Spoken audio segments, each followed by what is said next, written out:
My own personal involvement with poverty and homelessness began up close and personal while I was working on films in the Third World, in Philippines, and India, and Mexico in the 1970s and the early 80s. And here at home in 1985, when I was asked to play homeless advocate Mitch Snyder, who from his early days with the Community for Creative Nonviolence in Washington, D.C., had created the model shelter in Washington, D.C. He protested very often the Reagan administration. He would fast in front of the White House. He nearly died on several of those occasions.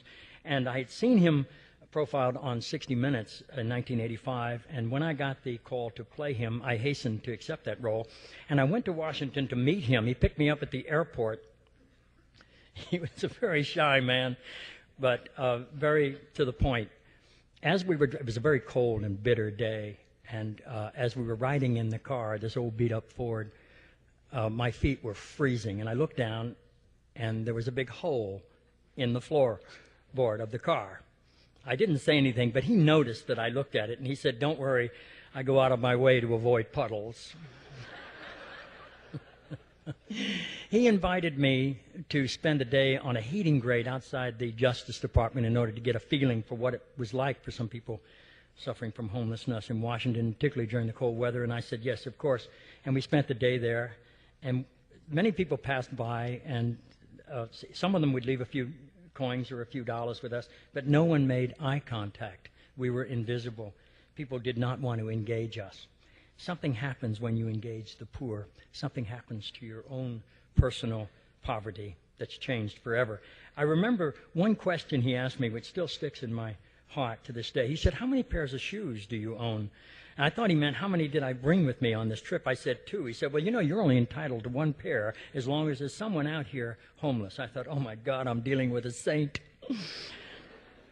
We stayed friends for many years, and he'd call me from time to time to come over for various benefits at the shelter, and I would do that if I was available. And one time he called me very urgently and said, "Look, you must come to Washington straight away. I mean, tonight." I said, "Really, what's going on?" He said, "Well, the city is closing the entrance to a subway, and they're closing it at midnight, and this prevents the homeless from going down the stairway and getting near the residual heat that comes from the subway, which is never closed, and it's a new thing, and we've got to protest it." And I said, "Okay, fine." So I arrived, and we protested, and were promptly arrested, and we spent a night in jail. And during that night, we concocted what came to be known as the Great Celebrity Sleepout. And we did that in front of the Justice Department a few months later, and it caused quite a stir. We got a few congressmen and senators to join us, and a lot of volunteers who joined the volunteer staff at the homeless shelter at 6th and D. Unfortunately, Mitch had a lot of personal problems and was affected by the despair that often burns people out with homelessness. He took his own life in July of 1997.